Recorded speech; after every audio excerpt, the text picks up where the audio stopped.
Hello everyone, I am Annu and welcome back. We create jar folder.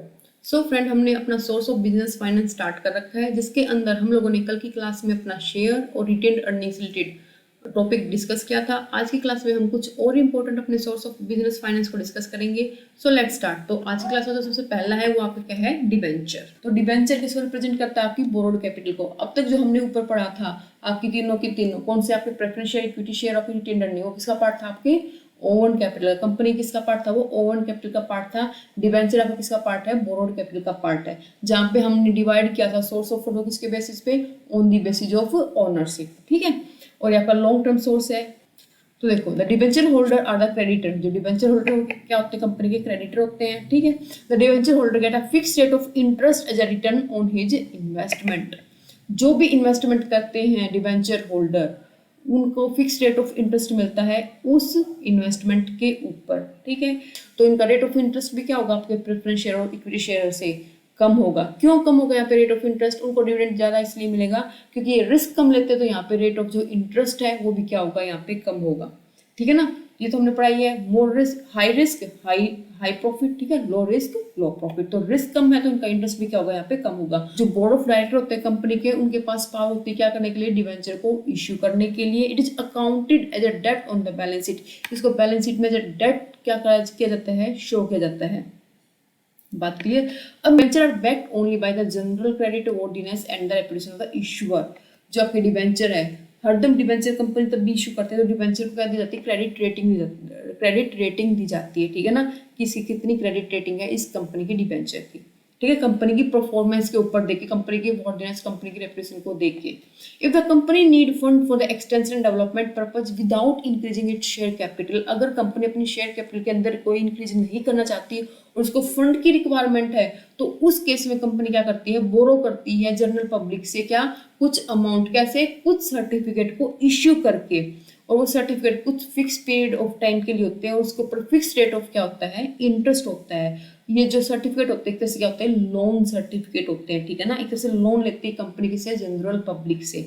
Debenture is issue under the common seal of the company acknowledging the receipt of the money. ठीक है ना। Common seal होती है company की। यहाँ पर mind में question ये आया होगा कि कंपनी ने बैंक से लोन क्यों नहीं लिया, जनरल पब्लिक से क्यों लिया? क्योंकि बैंक के केस में तब भी कभी बैंक लोन देता है, हरदम कोई ना कोई सिक्योरिटी एज अ कोलेटरल रखेगा। ठीक है ना। कंपनी की बैलेंस शीट हर एक चीज को अच्छे से चेक करेगा, तब कहीं जाकर क्या देगा? कंपनी को लोन देगा। इजिली वरना नहीं देगा। ठीक है। तो इस केस में कंपनी क्या करती है? जनरल पब्लिक से लोन लेती है। और वो किसके ऊपर बेस होता है? कंपनी की रेपुटेशन कैसी है उसके बेस पे होता है। अगर कंपनी की रेपुटेशन अच्छी होती है तो उसके इजीली उसको पैसा कहाँ से मिल जाता है? अपने डिवेंचर होल्डर से, जनरल पब्लिक से इजीली वो एज अ लोन पैसा क्या कर सकती है? रेज कर सकती है। अब मेनली जो बच्चे कंफ्यूज होते हैं, दो चीजों में कंफ्यूज होते हैं, डिवेंचर और बॉन्ड्स। उनका डिफरेंस क्लियर कर लेते हैं तो आपको डिवेंचर और बॉन्ड इनका मीनिंग भी अच्छे से क्लियर हो जाएगा। ठीक है। फिर इसकी मेरिट और लिमिटेशंस के बाद में देखते हैं। पहले हम डिफरेंस क्लियर करते हैं अपने डिवेंचर और बॉन्ड के बीच में डिफरेंस क्या है। मेनली हम इंडिया के अंदर अपना क्या करते हैं? दोनों टर्म इंटरचेंजेबली यूज होती है। ठीक है। लेकिन कहीं ना कहीं दोनों के अंदर क्या है? डिफरेंस है दोनों के अंदर, बॉन्ड के अंदर, डिवेंचर के अंदर। मेनली इंडिया के अंदर आपकी जो बॉन्ड मार्केट है वो अभी इतनी डेवलप नहीं हुई है जहाँ पे रिटेल इन्वेस्टर क्या कर सके? इन्वेस्ट कर सके। जितनी बड़ी आपकी इक्विटी मार्केट है, शेयर मार्केट है ना, उतनी बड़ी इंडिया के अंदर बॉन्ड मार्केट नहीं है। तो नॉलेज भी इंडिया के अंदर क्या है? लोगों को कमी है बॉन्ड के बारे में। हाँ, मेनली जो बॉन्ड है वो कौन परचेज करते हैं? कोई भी फाइनेंशियल इंस्टीट्यूशन हो गया, ठीक है, कोई भी बैंक हो गया, इस तरह से जो लार्ज कॉर्पोरेशन ना, वही क्या करते हैं? मेनली इनको इश्यू भी करते हैं और क्या करते हैं? परचेज भी वही करते हैं। रिटेल की जहाँ तक हम बात करें रिटेल इन्वेस्टर की, तो उसको इतनी नॉलेज नहीं है, ना ही इतनी डेवलप्ड है रिटेल मार्केट बॉन्ड के अंदर। तो नॉलेज भी थोड़ी कम है, तो इसलिए हम क्या कर देते हैं? कई बार डिवेंचर और बॉन्ड को इंटरचेंजेबली यूज कर देते हैं। लेकिन दोनों के अंदर क्या है? डिफरेंस है। तो डिफरेंस देख लो, बॉन्ड और डिवेंचर क्या है? दोनों एक तरह से दोनों क्या है कि डेट फाइनेंशियल इंस्ट्रूमेंट है। ठीक है ना। दोनों किसका पार्ट है? एक्सटर्नल सोर्स का पार्ट है, या फिर हम कह लें बोरोड फंड है। दोनों के दोनों मीनिंग तो दोनों कहीं ना कहीं क्या है? सेम ही है। दोनों क्या कहते हैं? Bonds are debt financial instrument issued by large corporation, financial institution and government agency that are backed by the collateral physical assets.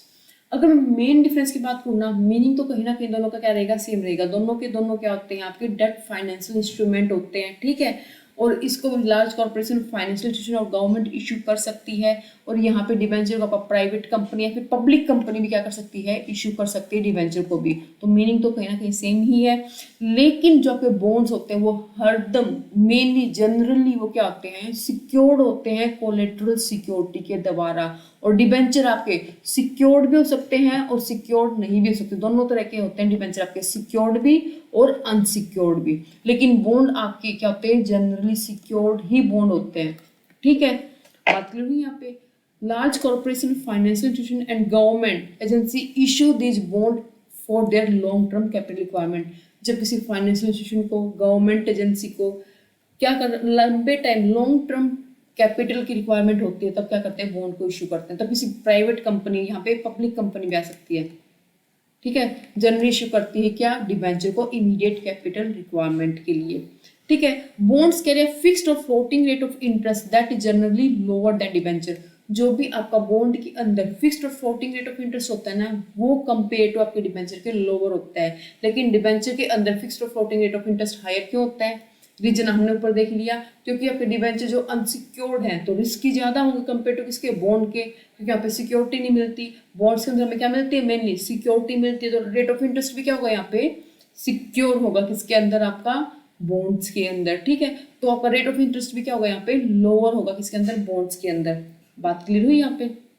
और हाँ, जो भी यहाँ पे रेट ऑफ इंटरेस्ट मिलता है वो क्या होता है, या तो पीरियोडिकली मिल जाता है, या फिर क्या करते हैं कि जो भी मैच्योरिटी डेट होता है उसी वक्त जो आपका इंटरेस्ट है वो कंपाउंडिंग होके मैच्योरिटी डेट पे आपका इंटरेस्ट और प्रिंसिपल की अमाउंट दे दी जाती है बॉन्ड्स के केस में।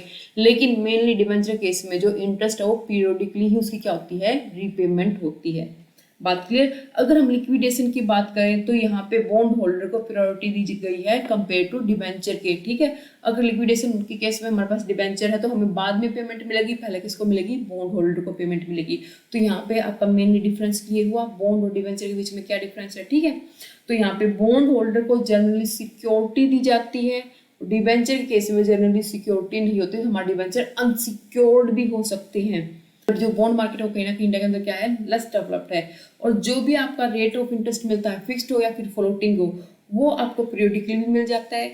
या फिर आपका बॉन्ड के केस में क्या करते हैं कि जो आपकी मैच्योरिटी टाइम पीरियड होता है ना, मान लो 5 साल के बॉन्ड क्या कर दे गवर्नमेंट ने इशू कर दिए, तो 5 साल के बाद ही गवर्नमेंट क्या करेगी कि जो इंटरेस्ट है आपका उसका कंपाउंडिंग प्लस आपकी जो प्रिंसिपल अमाउंट है वो एक साथ ही दे देगी। ठीक है, लेकिन डिबेंचर केस में क्या होता है, मेरे को पीरियोडिकली क्या मिलता है, मेरा इंटरेस्ट रेट मिलता है।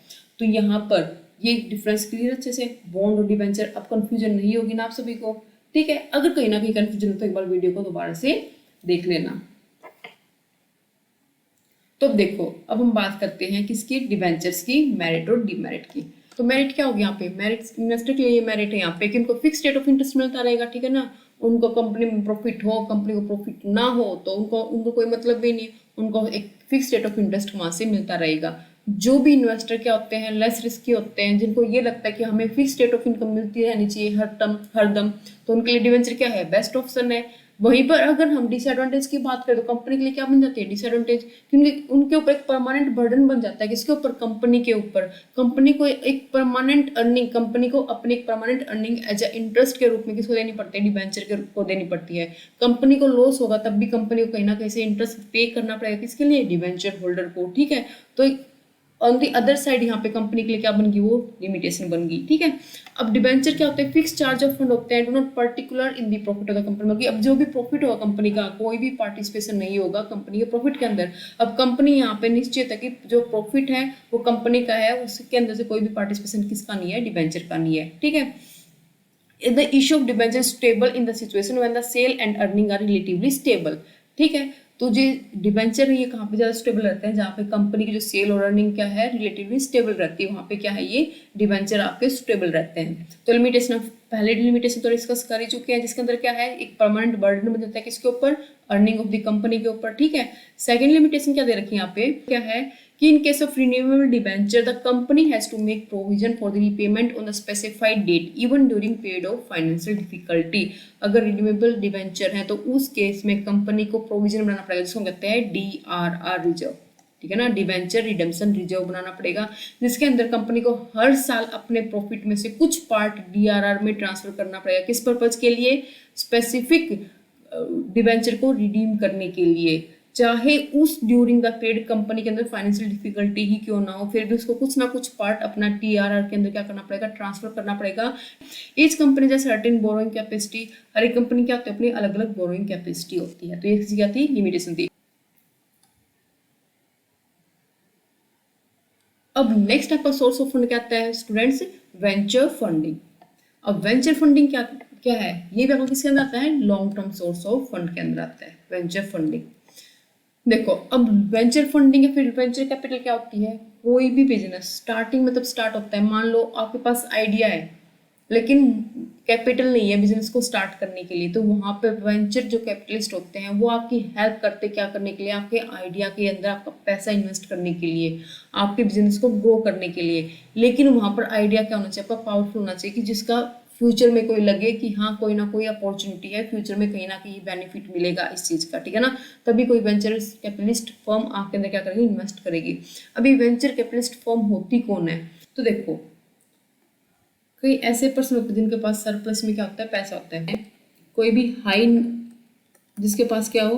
हाई नेटवर्थ हो, कोई ऐसा इंडिविजुअल, ठीक है ना, कोई भी इंस्टीट्यूशन हो, कोई बैंक हो, तो ये लोग सब मिलकर क्या करते हैं? एक अपना फंड इकट्ठा कर लेते हैं और इस फंड को इकट्ठा करके एक ऑर्गेनाइजेशन बनाते हैं। अब जो ये ऑर्गेनाइजेशन बनाते हैं, इसी ऑर्गेनाइजेशन को हम क्या कहते हैं? Venture capital firm, sorry venture capital fund. इसको इसी ऑर्गेनाइजेशन को हम क्या कहते हैं? Venture capital fund. अब जो इन्होंने ये बनाई है वेंचर कैपिटल फंड, ये क्या करती है? ये ऐसे बिजनेस में, ऐसे स्टार्टअप में भी पैसा इन्वेस्ट करती है जिसकी फ्यूचर पॉसिबिलिटी, जो उसकी फ्यूचर ग्रोथ होने के चांसेस क्या हो? ज़्यादा हो। वो बिजनेस अभी स्टार्ट नहीं हुआ, कोई नए स्टार्टअप है, ठीक है ना, जिनके पास फंड नहीं, जिनके पास आइडिया है, जिन पर्सन के पास, उनके पास फंड नहीं है उस आइडिया को रियलिटी में लाने के लिए, तो ऐसे बिजनेस में क्या करते हैं ये लोग? अपना पैसे को इन्वेस्ट करते हैं, ठीक है। तो इन्हीं को हम कहते हैं वेंचर कैपिटल फंड। अब ये लोग क्या करेंगे? ऐसे स्टार्टअप में अपना पैसा लगाते हैं जहां पे क्या हो? उनकी फ्यूचर ग्रोथ के होने के चांसेस क्या हो? ज़्यादा हो, ठीक है। और ये रिस्क भी क्या रहते हैं? हाई रिस्क रहते हैं, क्योंकि अभी वो सिर्फ आइडिया है, ठीक है ना। हमें ये नहीं पता कि आगे फ्यूचर में उसकी ग्रोथ होगी या फिर नहीं होगी। तो यहाँ पे बात क्लियर हुई अच्छे से, ठीक है। तो देखो, मीनिंग में भी तो क्या लिख रखा है? ये लिख रखा है ना इसके कि जो वेंचर फंडिंग होते हैं, फंडिंग प्रोसेस होता है जिसके अंदर क्या होता है? वेंचर फंडिंग कंपनी मैनेज करते हैं फंड किसके? इन्वेस्टर के। और वो इन्वेस्टर कौन है? हमारे ये तीनों, जो हाई नेटवर्थ पर्सन हो, कोई भी इंस्टीट्यूशन है, कोई भी बैंक है, ठीक है ना, जो इन्वेस्ट करना चाहता है अपना पैसा कहाँ पे? किसी नए बिजनेस में जिसके अंदर पोटेंशियल ज्यादा हो, क्या? हाई ग्रोथ की फ्यूचर के अंदर। The venture capital funding firm provide the fund to startup in exchange for equity stake. अब इनका बेनिफिट क्या होगा? ये क्या करेंगे? जो ये वेंचर कैपिटल फंड बनाई इन्होंने, अपना पैसा फंड डाला है इसके अंदर, इसका क्या बेनिफिट होगा? जो भी स्टार्टअप है जिसके अंदर उसने पैसा लगाया है उसके अंदर क्या कर लेंगे? इक्विटी स्टेक ले लेंगे, मतलब कि उसकी मैनेजमेंट, उसकी ओनरशिप में क्या कर लेंगे? पार्टिसिपेशन कर लेंगे, ठीक है ना। क्या कर लेंगे? उसकी ओनरशिप में पार्टिसिपेशन कर लेंगे और उसके बदले क्या कर देंगे? उनको फंडिंग प्रोवाइड कर देंगे। बात करें यहाँ पे, ठीक है। Such startup generally one of the possess the ability to generate high return. जिन स्टार्टअप में पैसे इन्वेस्ट करते हैं उनके पास जनरली क्या होती है? उनकी पॉसिबिलिटी होती है ज़्यादातर क्या? कि वो हाई रिटर्न जनरेट करे आगे आने वाले टाइम में, तभी क्या करते हैं ये लोग? पैसे इन्वेस्ट करते हैं, वरना पैसे इन्वेस्ट नहीं करते। वेंचर कैपिटल फंडिंग का मतलब क्लियर हो यहाँ पे अच्छे से क्या होता है, ठीक है। फिर देखो, कुछ स्टेज में डिवाइड कर रखा है आपका वेंचर फंडिंग, तो उन स्टेज को अच्छे से डिस्कस कर लेते हैं क्या होती है। सबसे पहली स्टेज क्या होती है आपकी? Seed capital. नाम से ही क्लियर क्या है? सीड कैपिटल, बिल्कुल स्टार्टिंग वाली स्टेज, फर्स्ट स्टेज बिल्कुल, ठीक है। जहां पर सिर्फ जो स्टार्टअप होते हैं उनके पास क्या होता है? आइडिया होता है। उनके पास क्या होता है? आइडिया होता है। अभी वो बिजनेस स्टार्ट नहीं हुआ है, सिर्फ वो आइडिया लेकर जाते हैं कहाँ पर? वेंचर कैपिटल फंडिंग फर्म के पास, अपना आइडिया बताते हैं और उनको क्या करते हैं? कन्विंस करते हैं अपना आइडिया बता के, और उनको इन्वाइट करते हैं कि हमारे बिजनेस में क्या करो? पैसा इन्वेस्ट करो।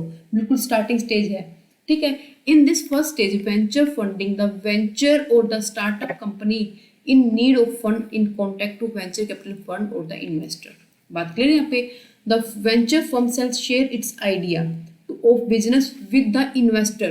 के साथ अपन शेयर करते हैं आइडिया, इन्वेस्टर के साथ शेयर करते हैं, उनको इनवाइट करते हैं कि उस प्रोजेक्ट के अंदर क्या करे, वो इन्वेस्ट करे, अपने आइडिया के बारे में बताता है कि क्यों हमारा आइडिया बेटर है, क्या चांसेस है इसके फ्यूचर में ग्रो करने के। ठीक है, जो इन्वेस्टर होते हैं, जो वेंचर कैपिटल फर्म होती है, वो क्या करते हैं, फिर अच्छे से रिसर्च कंडक्ट करती है उनके बिजनेस रिलेटेड, उनके आइडिया को एनालाइज करती है और ये देखती है कि फ्यूचर में कितनी पोटेंशियलिटी है उस फर्म के, उस स्टार्टअप के क्या होने के, ग्रो होने के। अगर कहीं ये लगता है किसको, वेंचर कैपिटल फर्म को, कि हाँ चांसेस क्या है, ज़्यादा है फ्यूचर में ग्रो करने के, ठीक है ना, गुड फ्यूचर ग्रोथ है, तो क्या करते हैं वहाँ पे जो इन्वेस्टर होते हैं, इन्वेस्टर कौन, वेंचर कैपिटलिस्ट होते हैं, वो क्या कर देते हैं, इन्वेस्ट कर देते हैं उस बिजनेस के अंदर। बात क्लियर हुई यहाँ पे, सीड कैपिटल क्लियर यहाँ पे अच्छे से। अब आते हैं आपकी कौन सी, सेकंड स्टेज स्टार्टअप कैपिटल।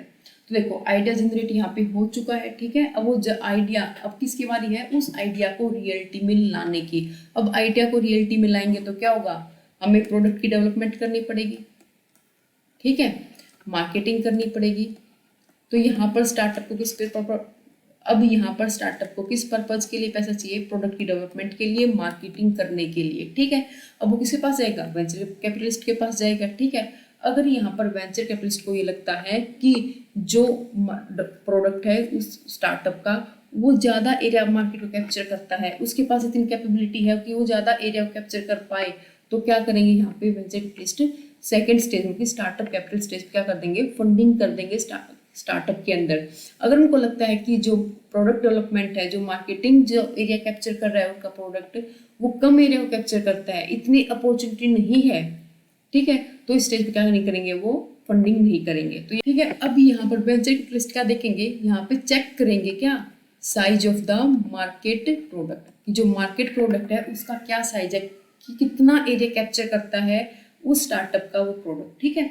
अगर यहाँ पर वेंचर कैपिटलिस्ट को लगता है कि हाँ, कि जो प्रोडक्ट है, ये प्रोडक्ट डेवलपमेंट कर रहे हैं, वो अच्छे एरिया क्या कर रहा है, कवर कर रहा है, ठीक है ना, उनको जो साइज है मार्केट प्रोडक्ट का, वो अच्छा खासा एरिया क्या कर रहा है, कवर कर रहा है मार्केट के अंदर, तो क्या करेगा, जो भी पर्सन होगा वेंचर कैपिटलिस्ट फर्म का, वो क्या कर लेगा, एक सीट ले लेगा मैनेजमेंट के अंदर और बिजनेस को क्या करेगा, मॉनिटर करेगा रेगुलरली, ये देखेगा कि हर एक activity according to frame plan के अकॉर्डिंग हो रही है या फिर नहीं हो रही, जो बिजनेस अपने रिक्वायरमेंट को मीट कर पा रहा है या फिर नहीं कर पा रहा, ठीक है ना, and has sufficient market in the trial run, और जो सफिशिएंट मार्केट को क्या कर रहा है, कवर कर रहा है अपने ट्रायल रन के अंदर, ठीक है। अगर यहाँ पर वो एग्री होते हैं, इन्वेस्टर एग्री होते हैं, मतलब कि कैपिटल फर्म जो वेंचर कैपिटल फर्म है वो एग्री होती है, तो क्या कर देगी, स्टार्टअप कैपिटल स्टेज पे क्या करेगी, फंडिंग कर देगी।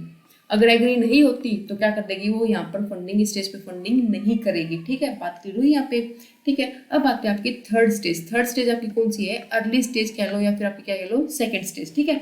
इसको हम ग्रोथ स्टेज भी कह देते हैं, यहाँ पे ग्रोथ फंडिंग भी लिख दो, ठीक है, ग्रोथ फंडिंग कह देते हैं इसको। यहाँ पे प्रोडक्ट डेवलपमेंट हो चुकी है, ठीक है ना, यहाँ पे प्रोडक्ट डेवलपमेंट हो चुकी है, प्रोडक्ट को प्रोड्यूस करके उसको सेल भी करना स्टार्ट हो चुका है, किसके अंदर, आपकी ग्रोथ फंडिंग के अंदर और अर्ली स्टेज के अंदर, बात क्लियर हुई।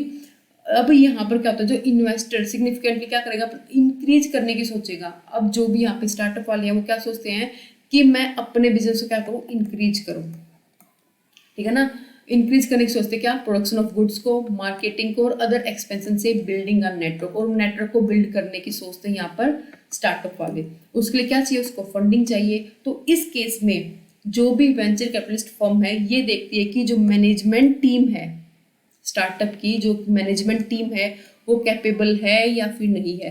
अगर उसको लगता है कि जो मैनेजमेंट टीम है वो कैपेबल है, तो क्या करेंगे, वो यहाँ पे इन्वेस्टमेंट कर देंगे, फंडिंग कर देंगे, किस स्टेज पे, ग्रोथ स्टेज पे, अर्ली स्टेज पे, वरना फंडिंग नहीं करेंगे। तो बात क्लियर हुई। अर्ली स्टेज आपकी देखो, अब तक हमने 3 स्टेज करी। सबसे पहले हमने देखा सीड स्टेज। इस पे क्या था आपका, कि जो आपका आइडिया जनरेट हुआ है, यहाँ पर स्टार्टअप जिसने बिजनेस स्टार्ट किया, जिसने आइडिया जनरेट किया है, वो कन्विंस करने की सोचता है किसको, वेंचर कैपिटल फंड को, कि वो पैसा क्या करे, इन्वेस्ट करे, अपने आइडिया को बताएगा, ठीक है। अगर उसका आइडिया अच्छा लगता है वेंचर कैपिटल फंड को तो पैसा इन्वेस्ट करेगा, वरना नहीं। फिर हमने सेकंड स्टेज में देखा स्टार्टअप स्टेज। स्टार्टअप स्टेज पे क्या है, यहाँ पे प्रोडक्ट डेवलपमेंट और मार्केटिंग की बारी आती है, ठीक है ना। यहाँ पे प्रोडक्ट डेवलपमेंट करना स्टार्ट हो जाते हैं, तो उसके लिए क्या चाहिए, फंडिंग चाहिए, किसको, स्टार्टअप को। अब यहाँ पे जो वेंचर कैपिटलिस्ट फर्म क्या दिखेगा, चेक करेगा साइज ऑफ मार्केट प्रोडक्ट, कितना साइज कैसा है, ठीक है। अगर उसको लगता है कि जो मार्केट प्रोडक्ट का जो साइज है वो अच्छा है तो क्या करेगा, उसके अंदर इन्वेस्ट करेगा। और हाँ, एक मैनेजमेंट को मॉनिटर करेगा टाइम टू टाइम, मतलब कि रेगुलरली मॉनिटर करेगा उसको, ठीक है ना, उसकी हर एक एक्टिविटी को मॉनिटर करेगा और ये देखेगा कि जो रिक्वायरमेंट है इन्वेस्टर की वो सफिशिएंट हो रही है या फिर नहीं हो रही। मतलब कि इन्वेस्टर को यहाँ पे वेंचर कैपिटल फंड, ठीक है ना, उसकी जो रिक्वायरमेंट है जो उसने सोचा था वो पूरी हो रही या फिर नहीं हो रही, तो वही क्या करेगा, इसके अंदर पार्टिसिपेशन करेगा, वरना नहीं करेगा। ठीक है। फिर आती है थर्ड स्टेज आपकी, अर्ली स्टेज, सेकंड या फिर आप कह लो ग्रोथ फंडिंग। ग्रोथ फंडिंग में क्या है कि प्रोडक्ट डेवलपमेंट होना स्टार्ट हो चुका है, लेकिन यहाँ पे क्या सोच रहे हैं कि प्रोडक्ट जो प्रोडक्शन ऑफ गुड है उसको इंक्रीज किया जाए, ठीक है ना, मार्केट को इंक्रीज किया जाए, जो अपना नेटवर्क ऑफ बिल्डिंग है उसको इंक्रीज किया जाए, तो उसके लिए क्या चाहिए, फंडिंग की रिक्वायरमेंट होगी। तो यहाँ पर जो भी वेंचर कैपिटल फंड है वो कंपनी के जो भी वो स्टार्टअप है उसकी मैनेजमेंट टीम को देखेगा। अगर लगता है कि मैनेजमेंट टीम कैपेबल है, इसके अंदर इतनी पावर है कि या कि क्या कर सके, एक्सपेंड कर सकती है बिजनेस को, तो भी क्या करेगा, फंडिंग करेगा, अदरवाइज वहां पे फंडिंग नहीं करेगा। तो तीनों स्टेज क्लियर हुई। ठीक है। फिर आपकी आती है एक्सपेंशन स्टेज। अब एक्सपेंशन स्टेज पे क्या होता है, इस केस में हम अपने बिजनेस को एक्सपेंड करने की सोचते हैं, मतलब कि हम डाइवर्सिफिकेशन की सोचते हैं, डिफरेंशिएशन की सोचते हैं। यहाँ पे डाइवर्सिफिकेशन या फिर डिफरेंशिएशन ऑफ प्रोडक्ट की सोचते हैं। जो ऊपर वाली स्टेज थी ग्रोथ स्टेज, उसमें हमने अपने प्रोडक्शन को इंक्रीज किया था, इसमें हम क्या करें, डाइवर्सिफिकेशन या फिर डिफरेंशिएशन कर रहे हैं किसके अंदर, प्रोडक्ट के अंदर। ठीक है। अगर यहाँ पर वेंचर कैपिटलिस्ट फंड, जो वेंचर कैपिटल फंड है उसको लगता है कि कंपनी की जो प्रॉफिट है, जो रिवेन्यू है वो अच्छा खासा है, ठीक है ना, इसके अंदर कैपेबिलिटी, अगर यहाँ पर वेंचर कैपिटलिस्ट फर्म को लगता है कि जो पॉसिबिलिटी है कंपनी, मतलब कि एक अच्छा रिवेन्यू, अच्छा प्रॉफिट जनरेट कर रही है कंपनी, तो भी क्या करता है, इसके अंदर इन्वेस्ट करेगा, वरना इन्वेस्ट नहीं करेगा।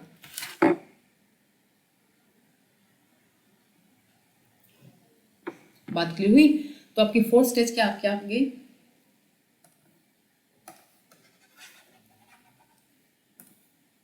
अब की फोर्थ स्टेज क्या बच्चों, एक्सपेंशन स्टेज। एक्सपेंशन स्टेज क्या होगा, यहाँ पर हम बिजनेस को एक्सपेंड करने की सोच रहे हैं। एक्सपेंड कैसे, डाइवर्सिफिकेशन या फिर डिफरेंशिएशन करके किसके अंदर, प्रोडक्ट के अंदर। और डाइवर्सिफिकेशन, अगर हम बिजनेस को एक्सपेंड कर रहे हैं तो हमें किसकी जरूरत होगी, फंडिंग की जरूरत होगी, ठीक है ना। तो इस पर्पज के लिए जो भी स्टार्टअप वाले हो किसके पास जाएंगे, वेंचर कैपिटल फंड के पास जाएंगे। आपकी एक्सपेंशन स्टेज है कंपनी के, वो कब फुलफिल हो पाएगी, तब वो कंपनी अच्छा प्रॉफिट, अच्छा रिवेन्यू जनरेट कर रही होगी, ठीक है ना। अगर वेंचर कैपिटल फंड को लगता है कि हाँ ये कंपनी अच्छा प्रॉफिट, अच्छा रेवेन्यू जनरेट करी, तो क्या करेगी, इस स्टेज पे, एक्सपेंशन स्टेज पर क्या करेगी, फंडिंग कर देगी उस कंपनी के अंदर। ठीक है। तो इस स्टेज पे पहुंचने के लिए कम से कम कंपनी को 2 से 3 साल लग जाते हैं एक्सपेंशन फंडिंग, एक्सपेंशन स्टेज पे पहुंचने के ऊपर। ठीक है। फिर आपकी जो लास्ट स्टेज आती है वो क्या आती है, ब्रिज या फिर प्री आईपीओ स्टेज। ये लास्ट स्टेज है, यहाँ के बाद जो आपके वेंचर कैपिटल फंड है वो क्या कर जाते हैं, एग्जिट कर जाते हैं, किससे, उस फर्म से, कंपनी से। ठीक है। तो देखो इसमें लास्ट स्टेज आपकी किसकी, वेंचर फंडिंग की। जब कंपनी डेवलप कर लेती है अच्छा खासा शेयर किसके अंदर, मार्केट के अंदर, ठीक है ना, प्रोडक्ट के अपने मार्केट के अंदर अच्छा खासा शेयर क्या कर लेती है, डेवलप कर लेती है। तो इस केस पे क्या होता है, जो भी वेंचर कैपिटलिस्ट फर्म होते हैं क्या सोचते हैं कि हम क्या कर जाए, एग्जिट कर जाए अब इस कंपनी से, ठीक है ना, मतलब कि अपनी जो भी इन्वेस्टमेंट कर रखे उसको क्या कर ले, कैश आउट कर ले।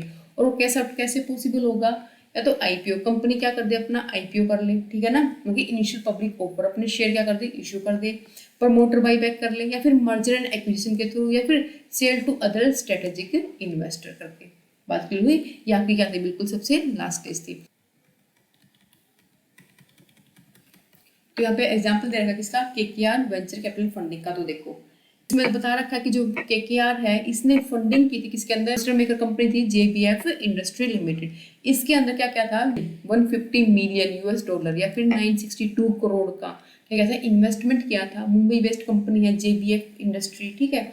और जो इन्वेस्टमेंट किया था उसके अंदर फंडिंग की थी, उसके बदले जो केकेआर उसने क्या किया था, 20% स्टेक लिया था जेबीएफ इंडस्ट्री के अंदर, and will also invest in, और किसके अंदर इन्वेस्ट किया था, zero coupon compulsory convertible preference share के अंदर, विद किसी साथ 14.5% voting right in the Singapore, जिसकी सिंगापुर बेस्ड कोई होली सब्सिडरी कंपनी थी किसकी, जेबीएफ की, उसके अंदर 14.5% का क्या था, वोटिंग राइट लिया था। ठीक है। The funding provided by KKR, जो फंडिंग प्रोवाइड की थी केकेआर ने, उसने हेल्प की किसकी, जेबीएफ की। तो कंप्लीट ऑनगोइंग प्रोजेक्ट, उसका जो प्रोजेक्ट था ऑनगोइंग उसको कंप्लीट करने में हेल्प की किसने, केकेआर ने, जो फंडिंग की थी किसके अंदर, जेबीएफ के अंदर। ठीक है, एक तरह से एग्जाम्पल दे रखा किसका, वेंचर कैपिटल फंडिंग का, कि जो ये वेंचर कैपिटल फर्म है इसने कहाँ इन्वेस्ट किया था, जेबीएफ के अंदर। क्यों? क्योंकि उसका प्रोजेक्ट को कंप्लीट करने के लिए। तो यहाँ पर अच्छे से क्लियर हुआ वेंचर कैपिटल फंड क्या होते हैं। ठीक है, वो कंपनी की किसी भी स्टेज पे क्या कर सकते हैं, इन्वेस्टमेंट कर सकते हैं, फंडिंग कर सकते हैं। सीड कैपिटल की स्टार्टिंग स्टेज पे भी कर सकते हैं, स्टार्टअप कैपिटल की सेकंड स्टेज पे भी, आपकी ग्रोथ स्टेज पे भी कर सकते हैं, एक्सपेंशन स्टेज पे भी, और आपकी लास्ट स्टेज कौन सी होती है, ब्रिज स्टेज होती है। ठीक है, अगर मैं अब थोड़ा सा इसकी फीचर की बात करूँ, इसकी वेंचर फंडिंग के फीचर की बात करूँ, तो फीचर क्या क्या होंगे इसके। सबसे पहले देख सोच के देखो, रिस्क क्या होगा इसके अंदर, हाई रिस्क होगा। सबसे पहला फीचर क्या होगा, हाई रिस्क की प्रोजेक्ट होता है। ठीक है ना, हो सकता है कि फंडिंग जो की गई हो वेंचर कैपिटल फंडिंग फर्म के द्वारा वो क्या हो जाए, वो जो बिजनेस जहाँ पे फंडिंग की थी वो बिजनेस चले ही ना। ठीक है ना, तो रिस्क क्या होता है यहाँ पे, हाई होता है। सेकंड फीचर क्या होगा, लिक्विडिटी की कम होती है। अगर एक बार वेंचर फर्म ने फंडिंग कर दी तो लॉन्ग टाइम पीरियड के लिए पैसा कहा जाता है उस फर्म के अंदर, तो लिक्विडिटी यहाँ पे क्या है, कम है।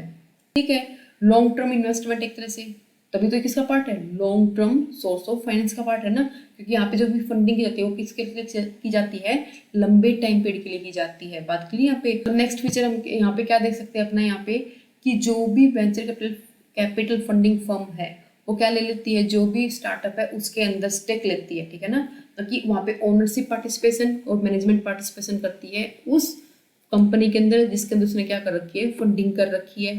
ठीक है, तो ये कुछ से कहते हैं फीचर्स। तो फीचर्स में हमने क्या देखा, हाई रिस्क होता है, लिक्विडिटी कम होती है इसके अंदर। ठीक है, लॉन्ग टर्म के लिए होती है, और जो फर्म है वेंचर कैपिटलिस्ट फर्म है वो क्या करती है, पार्टिसिपेशन करती है मैनेजमेंट के अंदर उस कंपनी की जिसके अंदर उसने क्या कर रखी है, फंडिंग कर रखी है।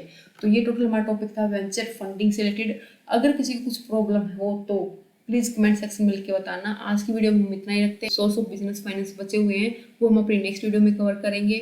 अगर हाँ किसी को कोई प्रॉब्लम है यहाँ तक, किसी को कोई क्वेरी है तो अपने कमेंट सेक्शन में लिख के जरूर बताना, आपकी क्वेरी को सोल्व किया जाएगा। मिलते हैं अपनी नेक्स्ट वीडियो में। और हाँ, वीडियो पसंद आई तो वीडियो को लाइक करना, चैनल को सब्सक्राइब करना और साथ में बेल आइकन को दबाना ना भूलें। मिलते हैं अपनी नेक्स्ट वीडियो में, तब तक के लिए bye, have a nice day.